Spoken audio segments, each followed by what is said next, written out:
तो आज मैं एक्सप्लेन करने वाला हूँ 2022 की अब तक की सबसे जबरदस्त मूवी यानी कि ब्लैक एडम को, जिसका हम सब ने बड़ी ही बेसब्री से इंतजार किया है। तो अपनी अपनी कुर्सियों की पेटी बांध लो क्योंकि हम बढ़ने वाले हैं आज की कहानी की ओर। इस कहानी की शुरुआत होती है 5000 साल पहले खानदाक नाम के एक राज्य से, जो कि धरती का सबसे बड़ा ज्ञान और शक्ति का केंद्र था। मगर एक दिन एक्टोन नाम का राजा वहाँ पर पहुँच जाता है, जिसने अपनी फौज के दम पर उस राज्य पर कब्जा कर लिया। मगर उसका असली मकसद था सब्बाक का ताज बनाना। ये ताज इतना शक्तिशाली था कि अगर इसमें प्राचीन दुनिया के 6 शैतानों की ताकत को मिला दिया जाए तो ये ताज एक्टोन को अमर बना सकता था। मगर उस ताज को बनाने के लिए उसे चाहिए था एटर्नियम, जो कि एक ऐसा जादुई खनिज था जो सिर्फ खानदाक में ही मिलता था। और उसे ढूंढने के लिए उसने अपनी ही जनता को गुलाम बना लिया और उनसे खुदवाई करवाने लगा। मगर एटर्नियम के मिलने से वो सारे मजदूर आपस में ही लड़ने लगे। उन्हें इस वक्त जरूरत थी तो एक ऐसे हीरो की जो उन लोगों को इस गुलामी से आजाद करवा सके। और उनको अपना हीरो मिला भी तो एक छोटे से बच्चे के रूप में, जिसने उन सब में उस वक्त उम्मीद जगाई जब कोई उम्मीद बची ही नहीं थी। और जब ये बात राजा एक्टोन तक पहुंची तो उसने अपने सिपाहियों को उस बच्चे को जान से मारने का हुक्म दे दिया, क्योंकि वो जानता था कि बगावत की ये छोटी सी चिंगारी एक दिन आग में बदल जाएगी। मगर उसी वक्त एक चमत्कार हुआ और वो बच्चा वहाँ से गायब होकर एक अजीब सी जगह पर पहुंच गया, जहाँ धरती की रक्षा करने वाले कुछ जादूगरों ने उस बच्चे को अपनी शक्तियाँ देकर उसे एक सूरमा यानी कि एक हीरो बना दिया। मगर जब तक वो उस राजा को रोकने के लिए पहुंचा तब तक बहुत देर हो चुकी थी, क्योंकि तब तक राजा का वो ताज तैयार हो चुका था। जिसके बाद उस सूरमा और राजा एक्टोन के बीच में एक भयानक युद्ध हुआ और इस लड़ाई में वो सूरमा जीत गया और जादूगरों ने उस ताज को कहीं पर छुपा दिया ताकि वो ताज दोबारा गलत हाथों तक ना पहुंच सके। और उसके बाद उस सूरमा के बारे में कभी किसी ने नहीं सुना। अब कहानी 5000 साल आगे बढ़ती है और इस वक्त खानदाक इंटरगैंग नाम के आतंकवादियों के कब्जे में था। और कहते हैं कि जब खानदाक को उसकी सबसे ज्यादा जरूरत होगी तो वो सूरमा खानदाक के लोगों को आजाद करने के लिए एक बार फिर से लौट कर आएगा। यहाँ पर हम एक बच्चे अमोन को देखते हैं जो इंटरगैंग के सैनिकों से जानबूझकर ही भिड़ जाता है, जो कि चेक पॉइंट पर एक कार की चेकिंग कर रहे थे। अब उस सैनिक से थोड़ी बहस करने के बाद अमून वहाँ से भाग जाता है, जिसका फायदा उठाकर वो कार वाले लोग अपनी गाड़ी लेकर आगे बढ़ जाते हैं। दरअसल उस गाड़ी में अमून की माँ एड्रियाना, उसका भाई करीम, इस्माइल और समीर थे, जो कि सब्बाक ताज को ढूंढने के लिए एक पहाड़ पर आते हैं, क्योंकि एड्रियाना को कुछ पुराने दस्तावेजों से पता चला था कि वो ताज यहीं पर है। मगर वो लोग इस बात से बिल्कुल अनजान थे कि इंटरगैंग के लोग छुपकर उनका पीछा कर रहे हैं। अब थोड़ी सी मेहनत के बाद एड्रियाना को वो ताज मिल जाता है, लेकिन उसका साथी इस्माइल इंटरगैंग से मिला हुआ था, जिसकी वजह से इंटरगैंग के लोग वहाँ पर पहुँच जाते हैं और एड्रियाना को अपने दोस्तों की जान बचाने के लिए वो ताज उन लोगों को देना पड़ता है। उनमें से एक सैनिक एड्रियाना को मारने ही वाला होता है कि तभी एड्रियाना जमीन पर लिखे हुए एक मंत्र को पढ़ने लगती है और जैसे ही वो शज़ैम बोलती है तो कई सालों से सोया हुआ टेथ एडम फिर से जाग जाता है। इंटरगैंग के सैनिक टेथ एडम को सरेंडर करने के लिए कहते हैं, मगर एडम एक सैनिक को अपनी लाइटनिंग पावर से जिंदा ही जला देता है। उसके बाद वो लोग एडम पर अंधाधुंध गोलियां चलाने लगते हैं, मगर एडम को तो उन गोलियों से गुदगुदी तक नहीं होती और वो उनसे कहता है कि तुम्हारा जादू बहुत कमजोर है। जिसके बाद वो चुन चुन के उन सैनिकों को मार देता है और इसी बीच वो एड्रियाना की जान भी बचाता है। एडम इतना पावरफुल था कि उसे रोकने के लिए इंटरगैंग की बहुत बड़ी सेना वहाँ पर पहुँच जाती है। वो सब लोग एक साथ अपने हथियारों से एडम पर हमला करते हैं, लेकिन उनके सभी हथियार एडम की पावर के सामने बेअसर हो जाते हैं। आखिर में एक सैनिक एडम को एक रॉकेट से घायल कर देता है, जो कि उसी जादुई धातु यानी कि एटर्नियम से बना हुआ था। एडम उस सैनिक को भी अपनी पावर से मार देता है और इसके बाद वो खुद भी बेहोश हो जाता है। अब सीन शिफ्ट होता है जस्टिस सोसाइटी की तरफ, जहां हॉकमैन खानदाक में हो रही तबाही की तस्वीरें देख रहा होता है। दरअसल जस्टिस सोसाइटी के मेंबर्स एडम को एक बुरा इंसान समझते हैं, क्योंकि उनका कहना है कि 5000 साल पहले उसकी वजह से ये पूरा खानदाक तबाह हो गया था। इसलिए अब वो एडम को पकड़ने के लिए एक टीम को हायर करते हैं, जिसमें शामिल होते हैं साइक्लोन, स्मैशर और केंट। साइक्लोन एक ऐसी लड़की है जिसका IQ लेवल कंप्यूटर से भी तेज है और उसमें हवा को कंट्रोल करने की भी काबिलियत है। वहीं स्मैशर अपनी बॉडी को जितना चाहे उतना बड़ा कर सकता है और केंट के पास फ्यूचर देखने के अलावा और भी कई जादुई शक्तियां हैं। इसके बाद वो तीनों अपनी स्पेसशिप में बैठकर एडम को पकड़ने के लिए निकल पड़ते हैं। दूसरी तरफ एडम को जब होश आता है तो वो एड्रियाना के घर पर होता है, जहां सबसे पहले उसकी मुलाकात एड्रियाना के बेटे अमोन से होती है। अमोन उसे बताता है कि खानदाक में हर कोई एडम को जानता है, क्योंकि वो लोग उसे अपना हीरो मानते हैं। अमोन एडम से कहता है कि खानदाक पर इंटरगैंग के लोगों ने कब्जा किया हुआ है, इसलिए अब तुम्हें एक बार फिर से इस शहर को उनसे बचाना होगा। और एडम अमोन की कोई भी बात बात नहीं सुनता और वो दीवार तोड़कर वहाँ से निकल जाता है। इसके बाद वो एड्रियाना से मिलता है और एड्रियाना भी उससे रिक्वेस्ट करती है कि वो इस शहर को इंटरगैंग से बचाने में उनकी मदद करे और एडम बिना कोई जवाब दिए ही वहाँ से निकल जाता है। इधर हॉकमैन केंट के साथ मिलकर एडम को पकड़ने के लिए प्लान बनाता है।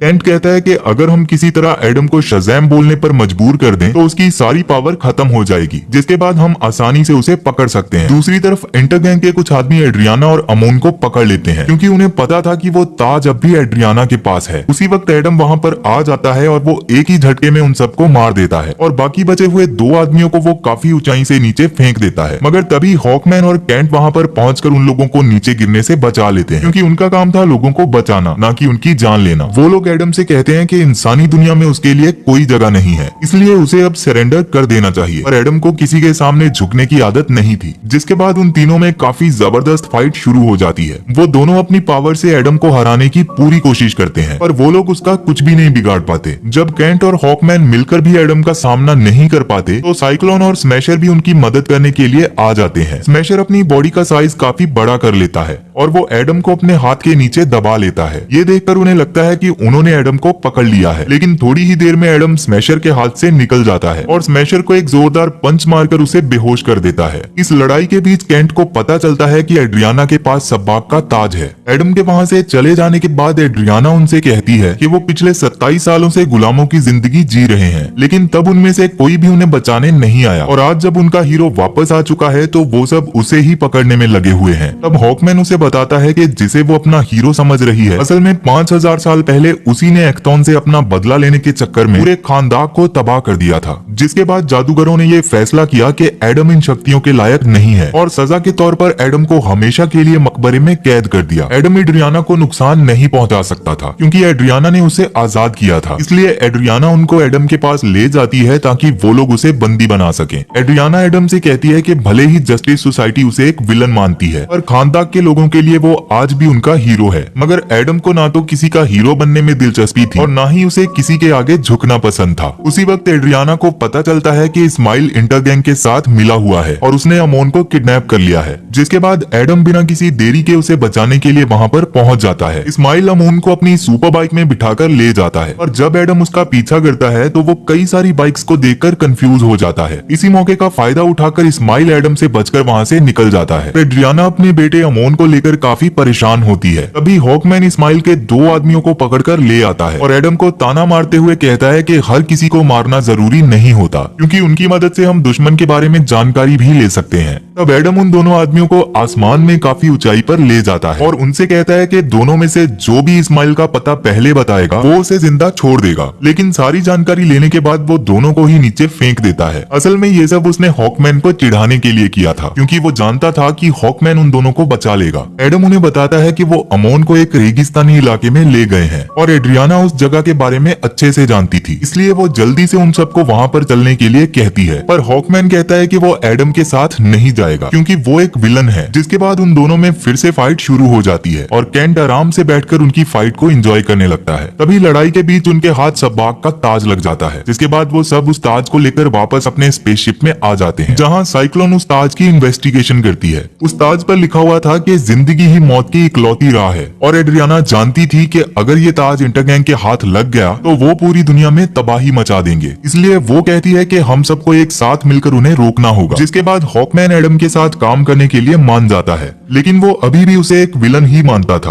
हॉकमैन केंट से कहता है कि अगर इस लड़ाई में एडम को गुस्सा आ गया तो अमोन के साथ साथ वो बाकी सबको भी मार देगा। तब केंट उसे समझाता है कि एडम के खिलाफ लड़ने से अच्छा है कि वो उसके साथ मिलकर लड़े और इस बात की चिंता करना छोड़ दें कि कौन जिएगा और कौन मरेगा, क्योंकि इन सब का फैसला किस्मत ही करेगी। दरअसल केंट ऐसा इसीलिए कहता है क्योंकि उसने अपने विजन में देखा था कि इस लड़ाई में हॉकमैन की मौत हो जाएगी और अगर एडम उनके साथ रहेगा तो वो उसकी मौत को टाल सकता है। अब अगले सीन में हम देखते हैं कि हॉकमैन इंटरगैंग पर हमला करने का एक प्लान बना रहा होता है, लेकिन एडम बिना किसी प्लान के ही उनका मुकाबला करने निकल जाता है। एडम इंटरगैंग की सेना से लड़ता हुआ सीधा इस्माइल के पास पहुंचता है, जहां उसने अमोन को बंदी बनाकर रखा हुआ था। जिसके बाद एड्रीना और बाकी सब भी वहां पर आ जाते हैं। एडम इस्माइल को चेतावनी देता है कि अगर उसने अमोन को नहीं छोड़ा तो वो सबको मार देगा। तब इस्माइल कहता है कि पहले सब्बाक का ताज मेरे हवाले करो, उसके बाद मैं अमून को जाने दूंगा। ये सुनकर एड्रियाना अमून को बचाने के लिए इस्माइल को वो ताज देने का फैसला करती है, लेकिन हॉकमैन और केंट ऐसा नहीं चाहते थे, इसलिए वो लोग उसे रोकने की कोशिश करते हैं। तब एड्रियाना एडम से कहती है कि एंटर गैंग ने उसके पति को भी मार डाला था, लेकिन अब वो अपने बेटे को इस ताज की वजह से मरने नहीं देगी। जिसके बाद एडम अपनी पावर से केंट और हॉकमैन को रोक लेता है। एड्रियाना जब वो ताज इस्माइल के हवाले करती है तो इस्माइल अपने वादे से मुकर जाता है। असल में इस्माइल राजा एक्टोन का आखिरी वंशज था और इस ताज को पहनकर वो खानदान का राजा बनना चाहता था।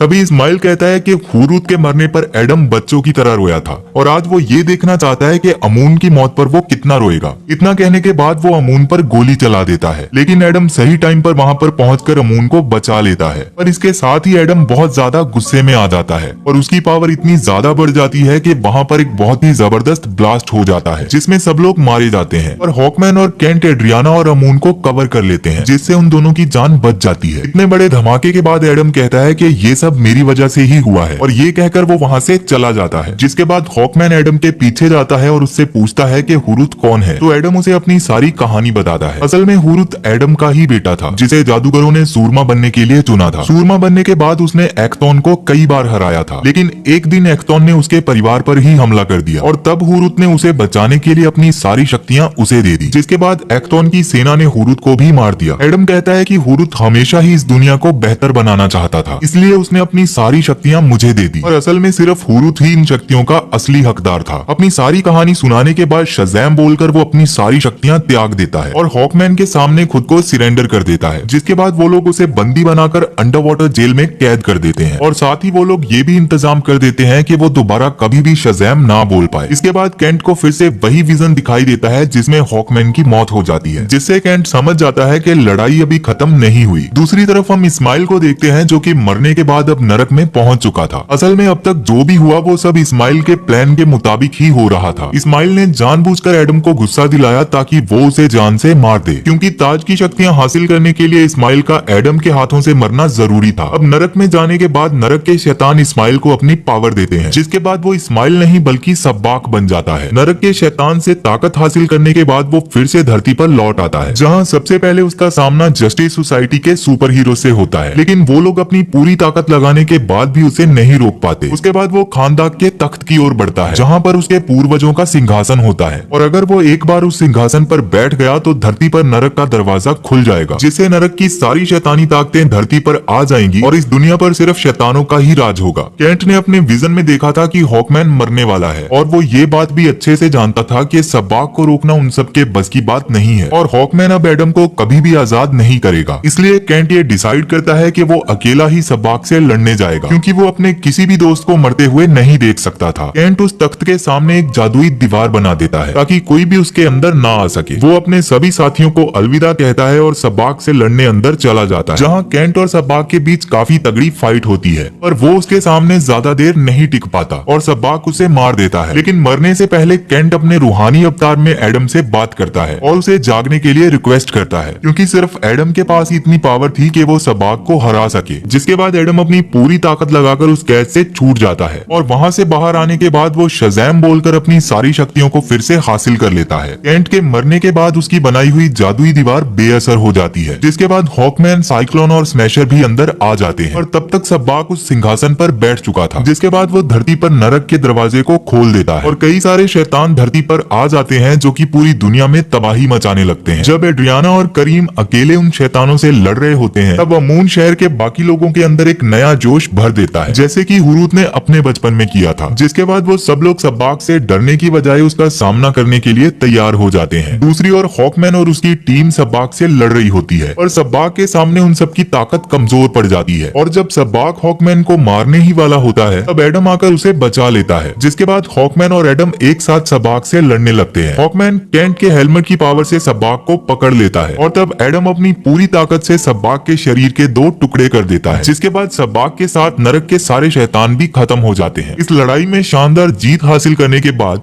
हॉकमैन और एडम में भी दोस्ती हो जाती है। अब एड्रियाना एडम से कहती है कि वो खानदान का राजा बन सकता है, मगर एडम उस सिंहासन को ही तोड़ देता है क्योंकि उसने ये फैसला कर लिया था कि आज से वो यहाँ का राजा या फिर हीरो नहीं बल्कि एक रक्षक बनकर खानदान की रक्षा करेगा, और वो अपना नाम भी टेथ एडम से बदलकर ब्लैक एडम रख लेता है। इसके बाद हम मूवी के पोस्ट क्रेडिट सीन में देखते हैं कि ब्लैक एडम के पास अमांडा वॉलर का एक ड्रोन आता है जिसमें अमांडा ब्लैक एडम को वार्न करती है कि अगर तुम खानदान शहर से बाहर गए तो तुम्हारे लिए बिल्कुल भी अच्छा नहीं होगा। पर एडम कहता है कि इस दुनिया में ऐसा कोई भी नहीं है जो उसे रोक सकता है, और एडम गुस्से में उस ड्रोन को भी तोड़ देता है, जिसके बाद वहाँ पर काफी सारा धुआं फैल जाता है और तभी उस धुएं से बाहर आता है सुपरमैन। और एडम की एक शानदार मुस्कान के साथ ये मूवी यहीं पर खत्म हो जाती है। मगर इसमें सुपरमैन की एंट्री होने के बाद लगता है कि हमें जल्दी ही इसका एक और पार्ट देखने को मिलने वाला है। तो वीडियो पसंद आई हो तो वीडियो को एक लाइक जरूर कर देना, और अगर तुमने अभी तक हमारे चैनल को सब्सक्राइब नहीं किया तो जल्दी से सब्सक्राइब कर लो और साथ ही बेल नोटिफिकेशन को भी